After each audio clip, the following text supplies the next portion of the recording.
እዚህ ጋር ያሉት ቃላት እንዳለ ሲነበቡ ዘሴም ናቸው፣ ግን ዲፈረንት ሚኒንግ ነው ያላቸው። ግን የሚያሳስቱ አይነት ናቸው፣ ኮንፊውዚንግ ናቸው። እዚህ ጋር ሉዝ አለ፣ እዚህ ጋር ሉዝ አለ። ዲዘርት ዲዘርት፣ ፈርዘር ፈርዘር። ሶ እስኪ ሚኒንጋቸውን እንደ ይሄኛው ሉዝ ማለት ኖት ታይት፣ ታይት ያልሆነ ነገር ማለት ነው። ኖት ታይት የላላ ነገር ማለት ነው፣ ስትሮንግ ያልሆነ ነገር። ይሄኛው ደግሞ ኖት ዊን ነው፣ ኖት ዊን አለማሸነፍ።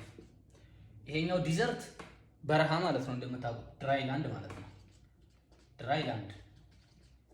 ይሄኛው ደግሞ ዲዘርት ማለት እራት ከበላን በኋላ የምንበላው ጣፋጭ ምግብ ነው፣ ወይም ደግሞ ስዊት ፉድ ማለት ነው። ስዊት ፉድ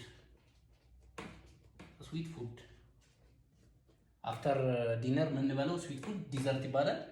በረሃ ሲሆንም ዲዘርት ይባላል። ፈርዘር፣ ይሄኛው ፈርዘር ዲስታንስ ነው፣ ርቀት ላይ ያለ ነገር ፈርዘር ይባላል። ዲስታንስ ዲስታንስ። እንደዚህኛው ፈርዘር ሲሆን ደግሞ ሞር ለማለት ነው፣ ተጨማሪ ለማለት ነው። እንደዚህ አይነት ተመሳሳይ ኮንፊውዚንግ ወርዶች ዩቲዩብ ላይ ለቀቅ ያለውን ፕሮፋይል ላይ ግቡና ሰብስክራይብ ማድረግ እንዳትረሱ፣ በዛው ፎሎ ማድረግም እንዳትረሱ።